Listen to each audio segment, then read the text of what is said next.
5 signs that someone dislikes you and is hiding it. Zen and Buddhism teachings. Have you ever felt an uneasy tension with someone, like their smile doesn't quite reach their eyes?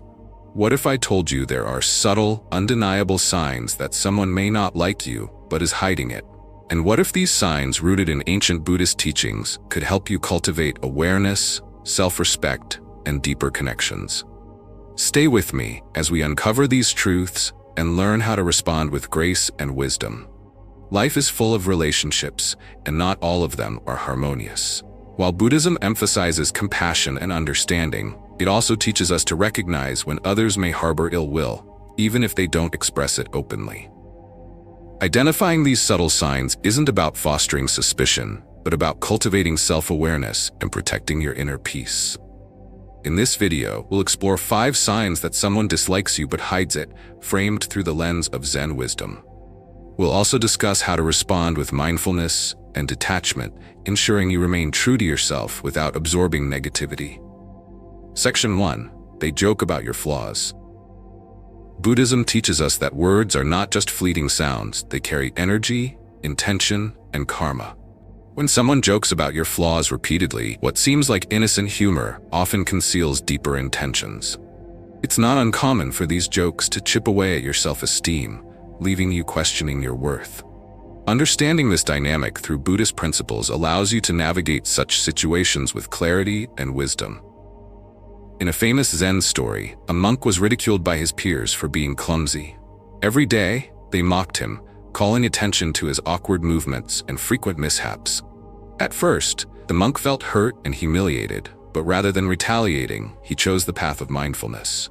He sat in quiet reflection, asking himself, "Is there truth in their words?" This simple question shifted his perspective. Instead of seeing their remarks as attacks, he viewed them as opportunities for self-improvement. Gradually, he began to pay closer attention to his actions, turning his clumsiness into deliberate grace. In time, his peers' taunts ceased, replaced by admiration for his transformation. This story highlights a profound truth: the power of discernment. When someone teases you, it's essential to pause and reflect. Are their words merely playful banter, or do they carry an undercurrent of disrespect? Buddhism teaches us to approach such moments without attachment or aversion. By staying centered, we can respond skillfully rather than react emotionally.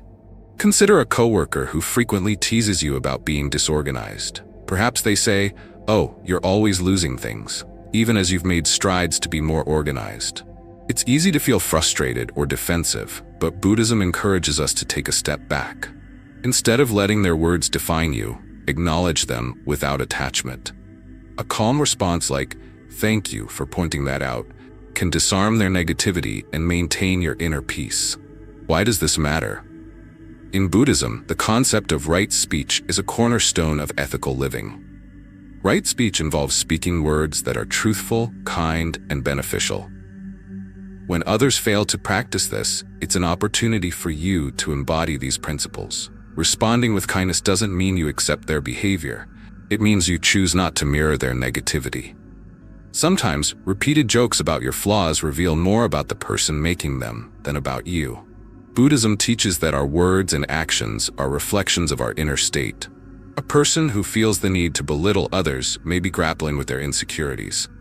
By recognizing this, you can cultivate compassion for them without tolerating disrespect. Practical steps to navigate these situations. Pause and reflect. Before reacting, take a moment to breathe and observe your emotions. Are you feeling hurt, angry, or embarrassed? Acknowledging your feelings without judgment is the first step to responding mindfully. Set boundaries. If the teasing persists, it's okay to address it directly. For instance, you might say, "I've noticed you often joke about this. It's something I'm working on, and I'd appreciate your support rather than criticism." This approach is assertive yet respectful. Practice loving kindness. In your meditation or quiet moments, send thoughts of goodwill to the person who teases you. Visualize them finding peace and contentment. This practice doesn't excuse their behavior, but helps you let go of resentment. Seek support. Share your feelings with someone you trust, whether a friend, mentor, or spiritual teacher. Sometimes an outside perspective can provide clarity and reassurance. True friends and companions are those who uplift and encourage you. They don't exploit your vulnerabilities for entertainment or use humor as a mask for hostility. By recognizing the intent behind words and responding with mindfulness, you protect your inner peace and strengthen your resilience. In the end, remember the teachings of the Buddha. Hatred does not cease by hatred, but only by love. This is the eternal rule. Let your response to unkindness be a testament to your inner strength and commitment to the path of compassion. Life will always present challenges, including people who test your boundaries and self-worth. By approaching these moments with the wisdom of Zen and the compassion of Buddhism, you can turn them into opportunities for growth. Every interaction, no matter how uncomfortable, is a chance to deepen your practice and reaffirm your commitment to living with integrity and grace. Now that we've explored how to handle jokes about your flaws, let's move to the next sign: compliments that hurt. These disguised remarks can often be even more insidious, and understanding how to navigate them is crucial for maintaining your peace of mind. Section 2. Compliments that hurt in Buddhism. Discernment is a cornerstone of wisdom. Often, we encounter compliments that seem kind on the surface, but carry a hidden sting. These are known as backhanded compliments, like someone saying, "This is good for someone like you." Such remarks may leave you questioning yourself, but in truth, they reflect more about the giver than about you. Buddha's teaching of loving kindness reminds us that these words are not a measure of our value, but a mirror to the other person's insecurities and inner struggles. Why do people give such compliments? Often, it stems from their own unresolved emotions. In Buddhism, we learn that people project their internal states onto others. A person feeling inadequate might try to diminish someone else's accomplishments to soothe their own ego. This projection is not an attack on you, but an expression of their suffering. Recognizing this allows us to respond with compassion instead of anger. One of Buddha's lay disciples once asked him, "Master, how should I handle insults and negative remarks?" Buddha replied with a profound analogy. If someone offers you a gift and you do not accept it, to whom does the gift belong? The disciple understood that by not accepting the insult, the negativity remained with the giver. This teaching is equally applicable to backhanded compliments. If we do not internalize these remarks, they lose their power over us.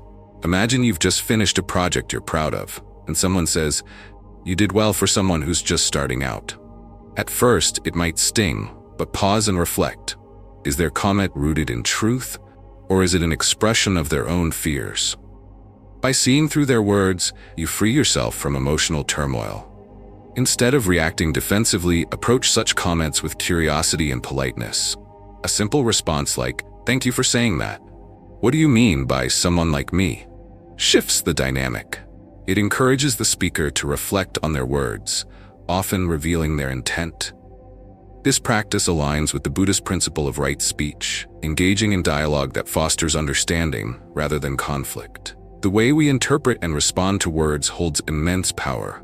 Buddhism teaches us to observe without attachment. When someone's words hurt, ask yourself, is this truly about me, or is it about them? This perspective helps dismantle the emotional charge of hurtful compliments. Consider the story of a Zen master who was praised by a visitor. "Your teachings are good, especially for someone from such a small temple." The master smiled and replied, "Thank you for noticing our humble beginnings. It reminds me of the value of simplicity." By reframing the comment, the master maintained his peace while subtly inviting the visitor to reconsider their words. Practice mindful listening and discernment. The next time someone gives you a mixed message compliment, pause before responding. Ask yourself, what is the intent behind these words? If needed, politely seek clarification. This not only protects your peace, but also encourages meaningful communication. Hurtful compliments, if left unchecked, can chip away at your confidence over time. Buddhism reminds us to guard our inner world fiercely. By understanding the true nature of these remarks, you empower yourself to rise above them, maintaining your dignity and self-worth. Remember, words are like arrows. They can only pierce you if you allow them to. Embrace the teachings of discernment and loving kindness to navigate these interactions with grace. True confidence is unshaken by the opinions of others, rooted instead in self-awareness and compassion. Section 3. Subtle exclusion. Exclusion, whether intentional or not, creates suffering. Zen teaches us to observe without judgment and act with detachment. When someone leaves you out of plans, it's an opportunity to assess the relationship without anger. At its core, exclusion touches a deep-seated human need, the need to belong. Whether it's being left out of a social gathering, a group chat, or even an important conversation, the sting of being excluded can trigger feelings of inadequacy and doubt. Buddhism encourages us to approach these moments with a calm and centered mind, not as victims but as observers. Imagine this. A close friend posts pictures of a dinner party or event you weren't invited to. The initial reaction may be hurt or confusion, but here is where mindfulness becomes a powerful tool. Instead of immediately assuming malice or neglect, take a moment to breathe and reflect. Ask yourself, was this exclusion deliberate, or could it be an oversight? Before jumping to conclusions, consider reaching out calmly and without accusation. A simple message such as, "I noticed the gathering, it looked fun. Maybe I can join next time," can open the door to understanding and clarity. However, if their response is dismissive or they offer a vague excuse, it may reveal an underlying truth about the relationship. Zen teaches us the concept of impermanence. Not all connections are meant to last forever. Some friendships and associations serve their purpose for a season, teaching us lessons about ourselves and others before naturally fading away. Example story. A young monk once struggled with feelings of exclusion when his peers left him out of group meditations. He approached his master, sharing his hurt and frustration. The master simply said, "When a tree sheds its leaves in autumn, do you cry for the leaves? Or do you trust that spring will bring new growth?" This wisdom helped the monk realize that clinging to relationships that no longer serve us only causes suffering. By letting go, we make space for new connections and experiences. The Buddha's lesson of impermanence reminds us that exclusion is not always personal. It's often a reflection of the other person's priorities, not your worth. Instead of dwelling on the pain of exclusion, use it as an opportunity to strengthen your self-awareness. Ask yourself, does this relationship align with my values? Does it bring peace and growth? If the answer is no, it's time to practice detachment and move forward with grace. Actionable steps: reflect without reacting. When you feel excluded, pause before responding. Reflect on the situation with a clear mind, free from assumptions. Communicate openly. Approach the person involved with kindness and curiosity, not blame. This fosters understanding and prevents misunderstandings. Accept and adapt. If the exclusion is deliberate and recurring, accept it as a sign that the relationship may no longer serve your journey. Adapt by seeking connections that align with your values. Focus on inner peace. Remember that your sense of belonging comes from within, not from external validation. Cultivate inner peace through meditation and mindfulness practices. The practice of letting go is central to Buddhist philosophy. Just as we release material possessions that no longer serve us, we must also release relationships that weigh us down. This is not an act of anger or bitterness, but of love and respect for ourselves and others. By letting go, we honor the impermanence of life and embrace the opportunities for growth and renewal. Exclusion can be painful, but it is also a powerful teacher. It reminds us to value ourselves, to seek relationships built on mutual respect and understanding, and to let go of those that no longer align with our path. As the Buddha said, "You yourself, as much as anybody in the entire universe, deserve your love and affection." Embrace this truth, and you will find peace, even in moments of exclusion. Section 4. They're always busy. Buddhism places profound emphasis on the value of presence and mindfulness in our relationships. Being present means more than simply showing up physically. It means actively engaging and prioritizing those who matter. If someone consistently claims to be too busy for you yet seems to have time for others, it's worth pausing and reflecting on the bond. Actions, as the Buddha taught, speak louder than words. Repeated excuses of busyness may signal disinterest or even an underlying disconnect. Imagine this: you reach out to a close friend to spend time together. They respond, "I'm swamped with work," yet later you see photos of them dining with mutual friends. How does that make you feel? Hurt, confused, perhaps even resentful. The teachings of Buddhism encourage us not to dwell in negative emotions, but to use these moments to seek clarity, both in our relationships and within ourselves. A Zen master once explained to his student, "When people value you, they make time. If they don't, let them go like a leaf on the river, flowing away naturally." This powerful metaphor reminds us to release attachment to those who do not reciprocate our efforts. It's not about judgment or bitterness, but about honoring our self-worth and making space for genuine connections. Reflect on this. Time is one of the most precious resources we have. When someone chooses not to share theirs with you, it is not necessarily a reflection of your value, but a sign of their priorities. Recognizing this truth allows you to act with compassion and detachment. Instead of chasing after someone's attention, redirect your energy toward those who truly care and show it through their actions.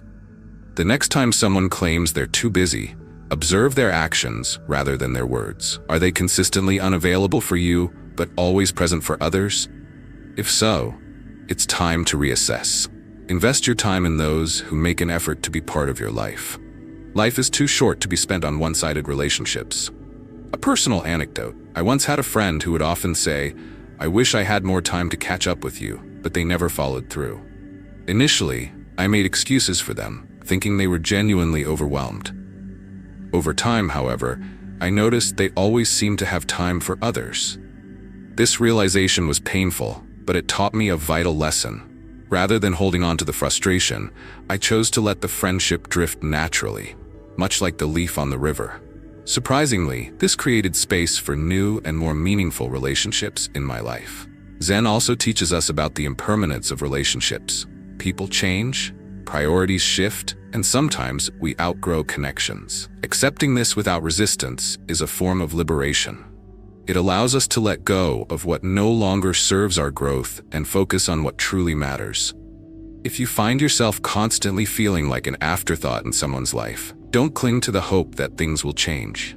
Instead, prioritize those who prioritize you. Practice gratitude for the relationships that nourish your soul and release those that drain it. This isn't about selfishness. It's about self-care and living authentically.